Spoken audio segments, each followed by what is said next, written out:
In the winter of 1978, an investigation into the disappearance of a 15-year-old boy from a suburban Chicago drugstore would balloon into the biggest case of serial murder in American history up to that point, when an obese ex-con living just outside Chicago named John Wayne Gacy was identified as the man behind a rash of local missing person cases. Police would dig up Gacy's crawl space and find the bodies of 29 young men and boys buried under the house on West Somerdale Avenue, which had served as both Gacy's main residence and the headquarters of his construction company, PDM Contractors. Gacy's crimes came to be some of the most thoroughly documented in American history, and anyone familiar with true crime probably already knows the basics of Gacy's story. The newly released ex-con moves to Chicago, starts a successful construction business while performing as a clown on the side, then begins luring young men to his house to torture and murder with his handcuff trick and rope trick, burying most of their bodies in trenches under his house. But what fewer people know is that upon his arrest, the very first question Gacy asked the police was, "Who else do you have at the station?" Before he'd had time to get his story straight, Gacy spoke matter-of-factly about having accomplices, as if he was worried that one of them might have turned him in. Were they involved directly or indirectly? The cops asked. Directly, Gacy said. Police and prosecutors eager to wrap up the case would discount these admissions almost immediately and put all 33 bodies on Gacy alone. But to do so, they had to ignore a mountain of evidence. One of their own investigators had heard Gacy talking to two of his employees about burying bodies well before his first confession, and if the police had checked Gacy's travel records, they would have seen that he wasn't even in the same state on the dates when some of his alleged victims disappeared. By the time of Gacy's trial, prosecutors already had enough evidence to know that at least two other people were involved in his crimes, but they were content to let those accomplices get away. And in the years since, the evidence proving their guilt has only grown. So who were these accomplices, and why would cops and prosecutors be so eager to let co-conspirators get off scot-free in the worst serial murder case in American history?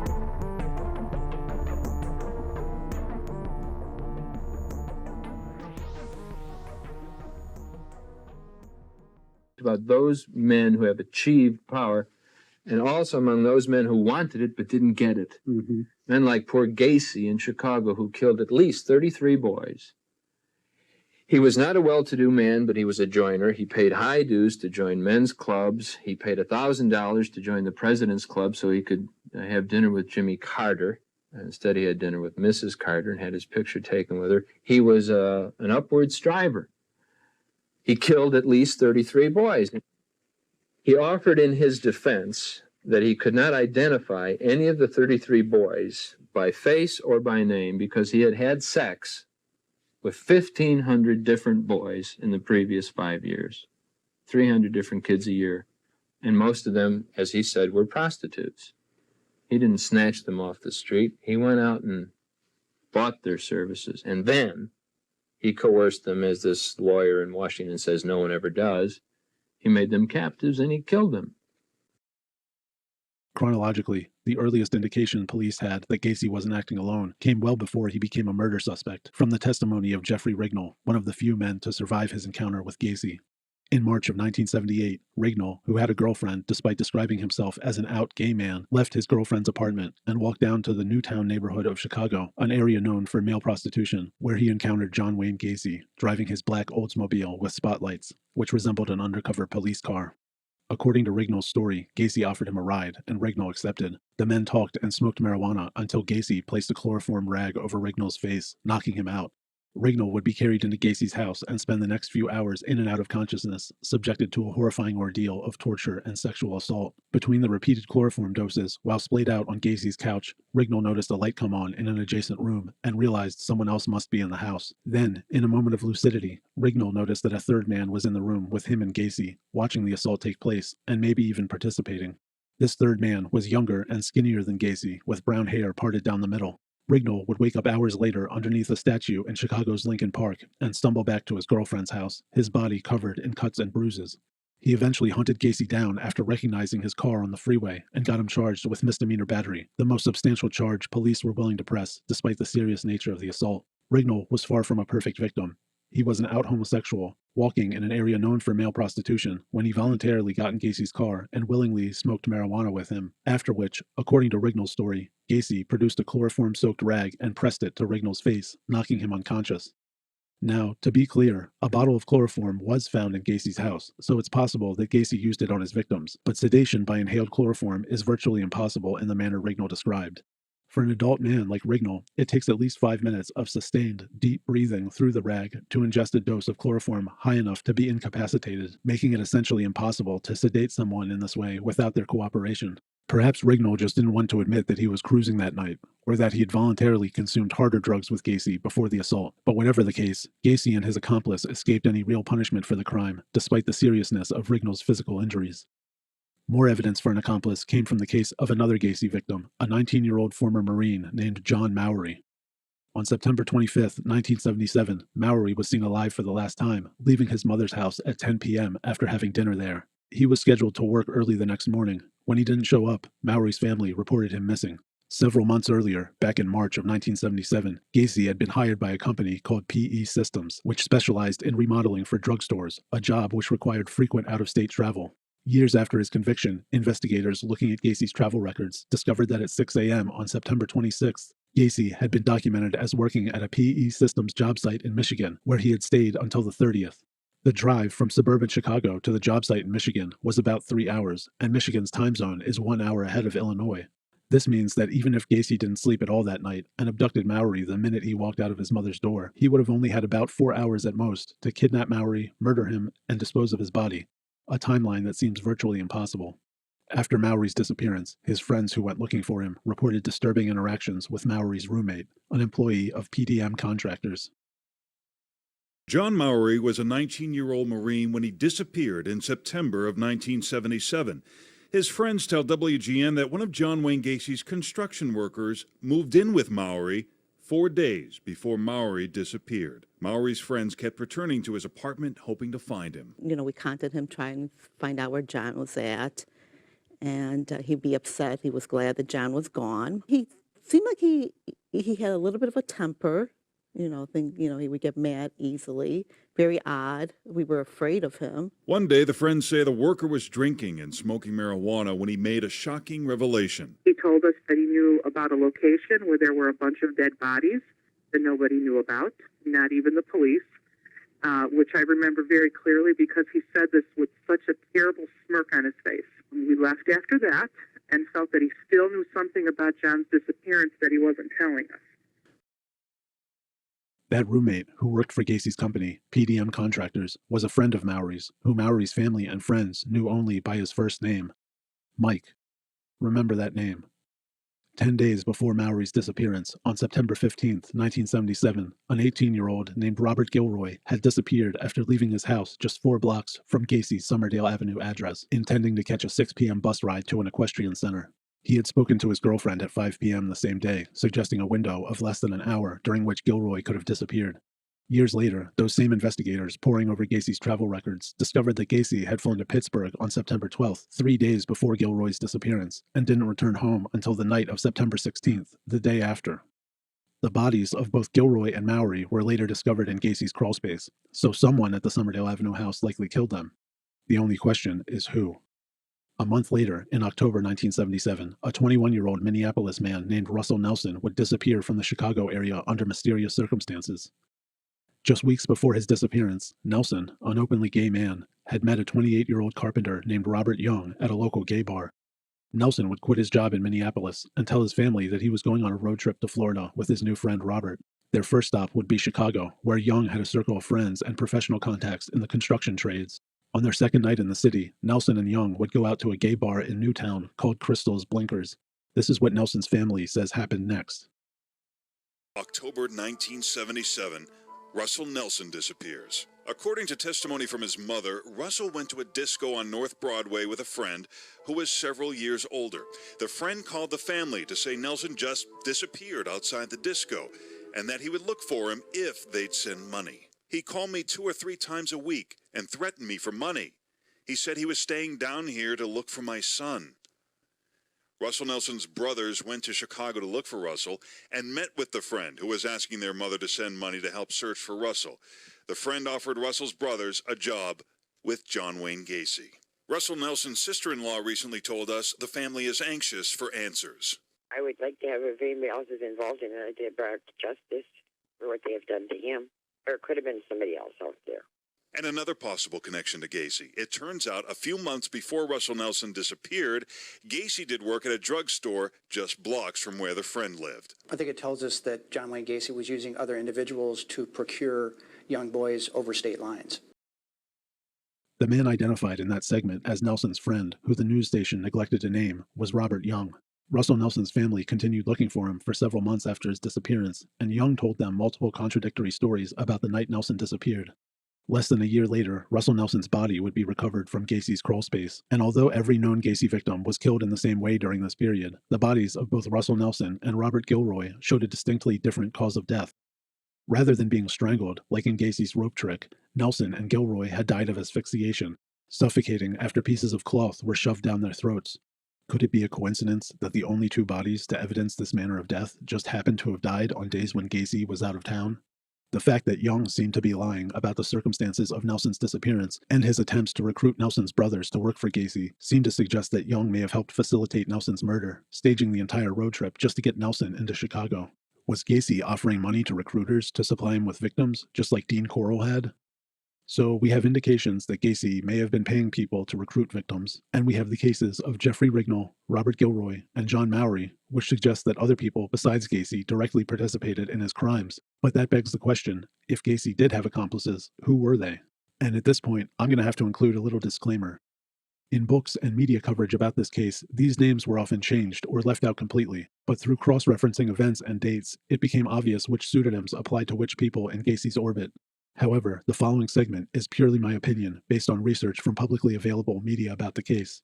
To be clear, no one besides John Wayne Gacy has ever been charged with or convicted of crimes related to this case, and everyone mentioned in this segment is still considered innocent in the eyes of the law.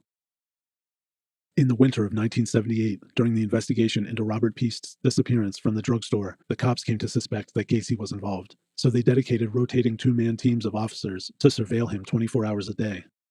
3 days before Gacy's final arrest, well before he made his first confession in his lawyer's office, one of those surveillance teams had followed Gacy into a bar where he met two of his employees from PDM contractors, Michael Rossi and Ed Hefner. According to Killer Clown, the main prosecutor's book about the Gacy case, an anxious Gacy was observed walking with the two out of earshot of the officers to talk before returning closer. Gacy said to both young men, "You'd better not let me down, you f***s. You owe it to me." The officers then overheard sections of a hushed conversation between Gacy and the two, during which Rossi asked Gacy, "And what, buried like the other five?" Now, if you were inclined to take the most charitable possible interpretation of this interaction, you could assume that Gacy had just confessed to his employees in private for the first time, and an incredulous Michael Rossi was asking just how many bodies Gacy could possibly have fit into his crawlspace. And what, buried like the other five? But remember that quote from the beginning of the video where Gacy had assumed that he wasn't the only person being arrested for the bodies in his crawlspace? The full quote from the same book, Killer Clown, by the prosecutor Terry Sullivan, reads as follows. "Who else do you have in the station?" Gacy asked. "There are others involved." "Directly or indirectly?" Officer Albrecht asked. "Directly," Gacy said. "They participated." The officers asked who they were. "My associates," Gacy responded. "You mean Walsh and Gray?" Officer Hackmeister asked. "Yeah," he said. "Walsh and Gray. Is Gray here now?" Before the officers could answer, Gacy had another question. "How did you know there were bodies in the crawlspace?" "John," Officer Schultz asked, "where's Rob Piest?" Gacy looked at him quizzically. "The boy from Nissan's pharmacy," Albrecht interjected. "Oh," Gacy replied. "I didn't know his name. No, he's not in the crawlspace." "Where is he?" Hackmeister asked. "I don't know," Gacy said. "I didn't transport him." "Who did?" "I can't say," Gacy replied, "but you'll find out when my lawyer gets here. He knows. I told my lawyers everything last night." Sullivan used pseudonyms for the two men Gacy named. In reality, Walsh was an alias referring to Michael Rossi, and Gray was David Cram, both employees of PDM contractors who had both lived in the Summerdale Avenue house at various points during Gacy's killing spree. Remember Mowry's roommate who told Mowry's friends that he knew of a house where a bunch of bodies were buried that the police didn't know about? Mowry's family said that they only knew that roommate by his first name, Mike. Michael Rossi also had brown hair parted down the middle, just like the description Jeffrey Rignall had given for the man who watched his assault at Gacy's hands. And why was Gacy so worried about how exactly the police had learned of the bodies in his crawlspace? It seems like he would have had other, more pressing concerns at that point, right? That is, of course, unless Gacy was freaking out at the prospect that one of his accomplices had already turned him in. This possibility seems even more likely in light of Gacy's past. Back in 1968, in Iowa, a teen boy had told police about his abuse at Gacy's hands, and before his trial, Gacy had bribed another young man to assault the complaining witness to scare him off of testifying. The man Gacy bribed was quickly caught and implicated Gacy in the scheme immediately, cutting a deal with prosecutors for leniency in exchange for his testimony, which led to Gacy's guilty plea and subsequent incarceration. Gacy knew that Rossi and Cram had both been interviewed by police in the preceding few days. He even thought Cram might already be at the station when he got there, and he was becoming paranoid over the prospect that they were cutting deals with prosecutors behind his back, just like it happened in Iowa. In this reading, Gacy's marathon confessions to his lawyers and then to the police were less the airing of a guilty conscience and more a last-ditch effort to beat the guys he thought were going to become his co-defendants in the race to cooperate. But all of this could still be written off by a skeptic. Gacy was a habitual liar after all, and we can't look inside his brain to see what his motives were. Most of this evidence is just circumstantial anyway. For instance, plenty of men are named Mike and have parted brown hair. Maybe Gacy acted alone, and these were just coincidences. But there's more. David Cram lived in the house on Summerdale Avenue from August to October of 1976. Michael Rossi moved in almost immediately after Cram left and stayed until April of 77. Gacy had tasked both young men with digging trenches under the house while they lived there. By the time David Cram moved in, there were already 9 bodies in the exact area where the men were digging. Rossi first entered the crawl space on May 22, 1976. On May 14th, just 8 days earlier, 2 victims, Randall Reffitt and Samuel Stapleton, had disappeared and their bodies were buried under the house. Now, it's fair to ask, what if Rossi and Cram, while working in the dark, cramped crawl space, just failed to notice the graves? This might be plausible, except for one other factor: the smell. The first body was buried in the crawl space in the first week of January 1972. 6 months later, in June, Gacy's new wife moved into the house on Summerdale and immediately began complaining of an overwhelming odor and gnats throughout the house. In December of 1978, the police were only in Gacy's house for a few minutes before they noticed the smell of dead bodies wafting through the air vents. Cram and Rossi both lived there for months and admitted to digging ditches and spreading bags of lime in the crawl space on multiple occasions in 1976 and 77, including during the late spring and summer months. The Chicago area routinely got up into the high 80s and low 90s Fahrenheit during the summer in the mid-1970s, and by August of 1977, the last time Rossi admitted to digging in the crawl space, there were already at least 15 bodies buried there. If police noticed the overwhelming stench of death within minutes of entering the house in December, it's hard to imagine that someone could enter the crawl space in the middle of summer just a few months earlier and fail to notice anything amiss. Cram told police of an incident in Gacy's garage that should have given him another hint. He found several wallets Gacy had stashed away, and after looking through them, found an ID card for a 21-year-old man who looked vaguely similar to himself. Cram asked Gacy if he could keep the ID to use in bars since he was still under 21, but Gacy refused, telling Cram, "You don't want those. Those people are dead." Later, Gacy gave Cram a watch. When Cram asked where it was from, Gacy said it came, quote, "from a dead person." As for the 3 young men who disappeared while Gacy was out of town, police learned that at least 3 other people besides Gacy had keys to the house on Summerdale at the time and would have had easy access to the crawl space even with Gacy out of town. 2 of those keys belonged to Rossi and Cram. Both men admitted to police that they'd had sexual relationships with Gacy, with Rossi claiming that it had been a condition of his employment with PDM contractors. But when asked about this during the trial, Cram pled the fifth, and Rossi denied under oath what he'd previously admitted in his interviews with police. When Rossi was questioned before the first bodies had been discovered, investigators asked him where Gacy could have concealed Robert Piest's body. Without hesitation, he suggested they look in the crawl space. Rossi agreed to a polygraph test, during which he denied having any knowledge of Piest's whereabouts. Shortly after this question, however, Rossi refused to continue the interview, and the polygraph examiner said Rossi's responses were so, quote, erratic and inconsistent that he was unable to render a definite opinion as to whether or not Rossi was telling the truth. Years later, during prison interviews before his execution, Gacy would give a somewhat different version of his relationship with Rossi. As described in the book Buried Dreams by the journalist Tim Cahill, John Gacy insists he did, in fact, have sex with Rossi, quote, whenever I wanted it. It was, as John remembered, the usual bisexual stuff. No kissing, no fondling, none of that ugly shit. John liked to dominate Rossi, order him around. Get on it, Rossi, right now. When Rossi wanted something, he didn't have a car, and he was forever asking to borrow the truck to take his girlfriend on a date or some shit. John let him know how he could earn the truck for the night. Get on it, Rossi. He taught the boy that one hand washes the other, John said, and sometimes Rossi would do something when he didn't want anything at all from John. In this version of the relationship, John would ask, okay, what do you want now, after it was over? And Rossi would just smile. The little fucker was saving him up, like in a bank. He was smart. Then, according to John, sometimes Rossi would, quote, tease me with it, get me all hot, and then put in his request before capitulating to John's dominance. Carol, a woman who was seeing John occasionally, noticed, quote, that Rossi manipulated John and John manipulated Rossi. They were both doing it to one another. The two of them, Carol thought, were very close, and John told her that Michael felt like a son to him. Rossi had lived with Gacy from shortly after October of 1976 until August of 77, a period during which at least 5 young men were killed and buried under the house. One of these victims, John Sick, disappeared in late January of 1977, and just a few months later, Michael Rossi was arrested in the missing man's car after having stolen some fuel from a gas station. Sick's signature had been crudely forged on the car's title, signing it over to Gacy, after which ownership had been transferred to Rossi. But police didn't suspect foul play until Sick's body was found in the crawlspace. During his police interviews, Rossi said that he'd bought the car from Gacy. He admitted to forging Sick's signature, but maintained that he thought he was buying a stolen car, not a dead man's car. But Rossi was never prosecuted for the forgery, and he wasn't prosecuted for anything else either. Prosecutors would have known about the conversation about buried bodies between Gacy, Hefner, and Rossi. They knew Gacy had identified Rossi and Cram as his accomplices, and they admitted to having spent lots of time in the crawlspace. They knew that when Rossi's roommate, John Mowry, disappeared, Rossi told Mowry's friends that he knew of a place where lots of bodies were buried that the police didn't know about, well before Mowry's body was unearthed from Gacy's crawlspace. They knew Cram and Rossi had both had sexual relationships with Gacy and lived in his house in the midst of his murder spree. They knew Robert Young had told several different stories about Russell Nelson's disappearance and tried to get Nelson's brothers to work for Gacy a few months before Nelson's body was found in the crawlspace. And they also would have known that Rossi had been arrested driving the car of a dead man whose body was buried under Gacy's house.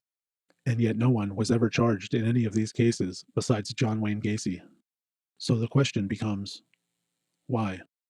Were prosecutors covering something up? Is it really possible that these guys just slipped through the cracks? Or was there something else going on? There are several theories. In one version, when Michael Rossi was being questioned for the first time, his mother barged into the police station and demanded the interrogation be stopped, informing the officers that they were questioning the grandson of the famous Chicago politician Vito Marzullo, and that she would have their jobs if the interrogation continued. The Chicago of the 1970s was infamous for corruption, the last major American city dominated by political machines and patronage systems. Vito Marzullo was a longtime Chicago alderman and an ally of the powerful political boss, Mayor Richard J. Daley. Rossi's mother's demand, if it really happened that way, was no idle threat. And it's easy to imagine a scenario in which cops and prosecutors decided they'd rather keep their jobs than try to lock up an alderman's grandson on murder charges. And if prosecutors couldn't go after Rossi, then pursuing Cram would probably be off the table as well, since their stories were so intertwined that it would be impossible to convict one without indicting the other. However, it's worth noting that the evidence for this version of events is comparatively weak, more a rumor than established fact, although one could hardly expect such obvious corruption to be documented in official sources. Another theory is that the evidence of accomplices was ignored to cover up brazen incompetence on the part of Chicago police that allowed Gacy to remain free months or years longer than he should have. Jeffrey Rignall reported his assault by Gacy and tracked the man down himself months before Gacy's final arrest, but police were so uninterested in his story that they would only reluctantly press misdemeanor battery charges, and even then, only serve the arrest warrant after persistent badgering from Rignall. Similarly, a 19-year-old college student named Robert Donnelly had been abducted at gunpoint and assaulted by Gacy months before the attack on Rignall, but police declined to press charges just because Gacy denied it, and it would have been his word against the victims. The fact that Gacy had been charged in a similar abduction and sexual assault in Chicago in 1972 and had been convicted on sex crime charges in Iowa just a few years earlier apparently never entered into their calculation. And when Rossi was caught driving a car belonging to a missing young man, police decided to accept Gacy's improbable story about John Sick moving to California instead of performing even a basic investigation. Gacy wasn't arrested until December of 1978. The first disappearance of a PDM employee happened in the summer of 1975.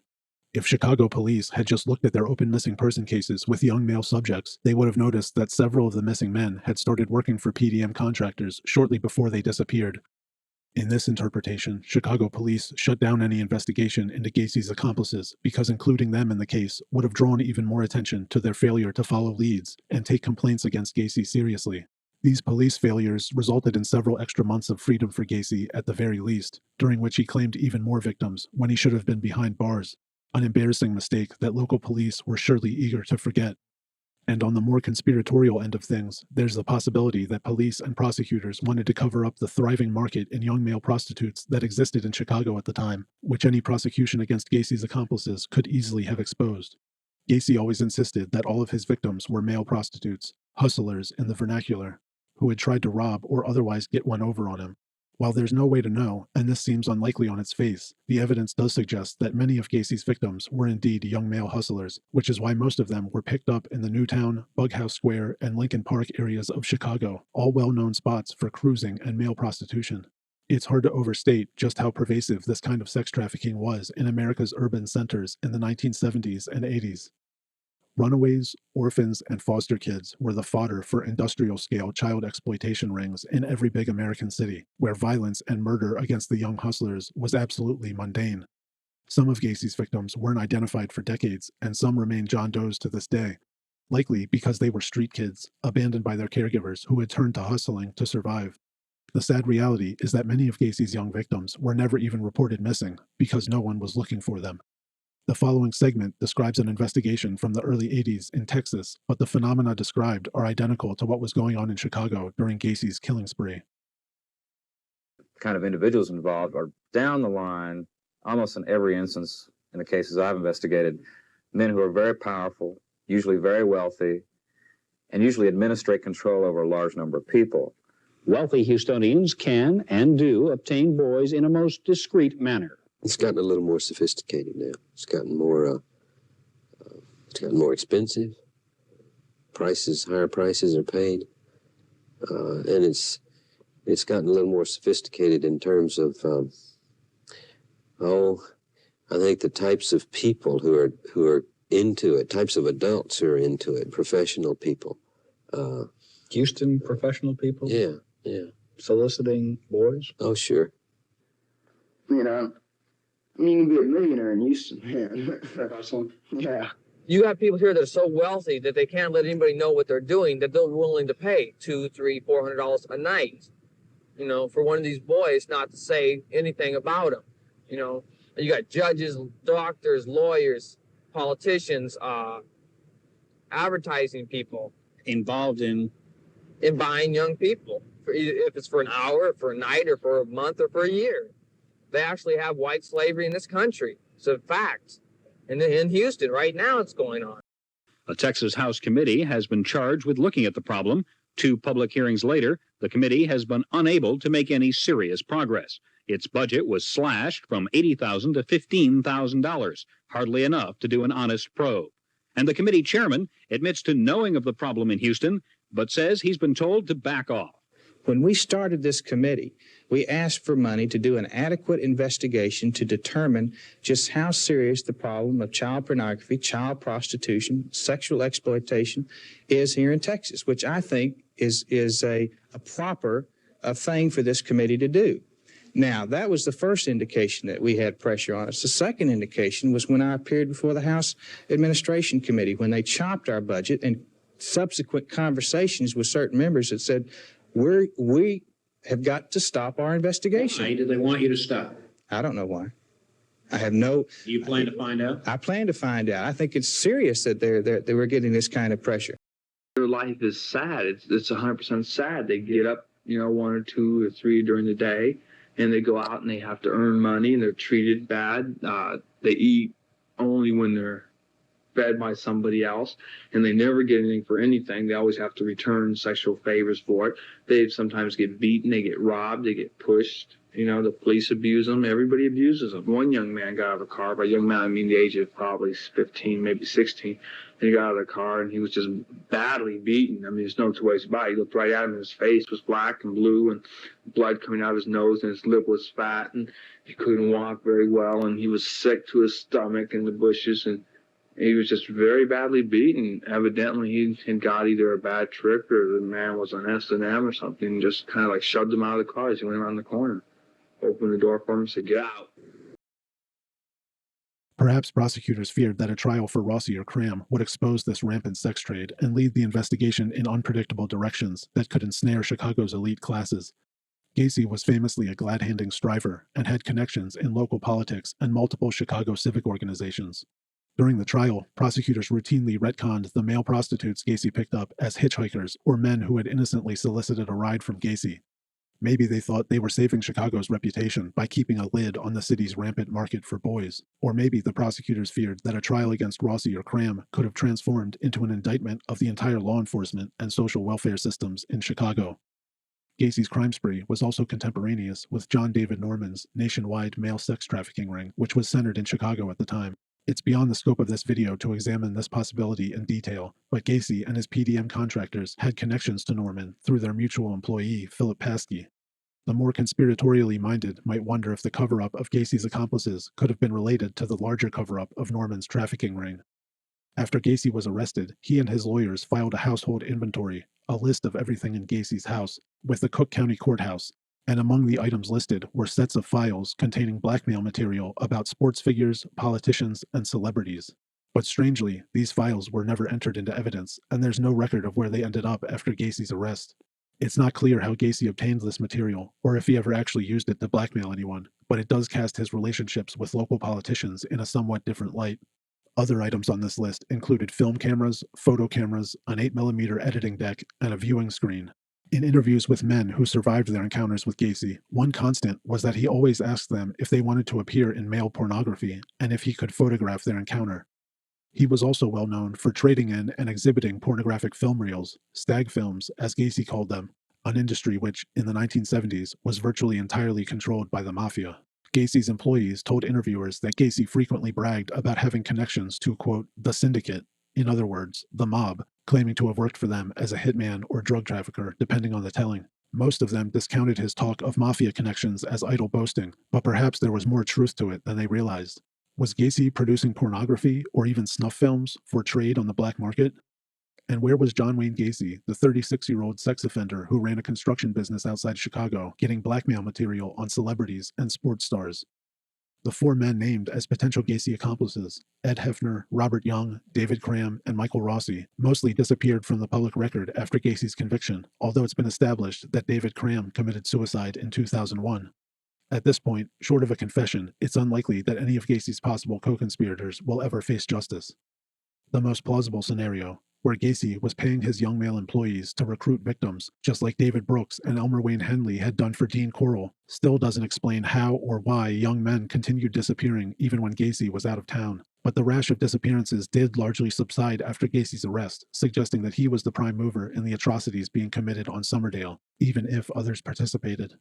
Whatever the motive, the ultimate effect of police and prosecutors' negligence was that Gacy stayed out of prison longer, extending his killing spree, and his accomplice or accomplices escaped justice completely. And just like our modern high-profile sex traffickers, who get locked up for trafficking victims to no one at all, the prosecutors in the Gacy case had plenty of motives to pin all the death and destruction on one guy and ignore the enormous network of depravity operating in the background.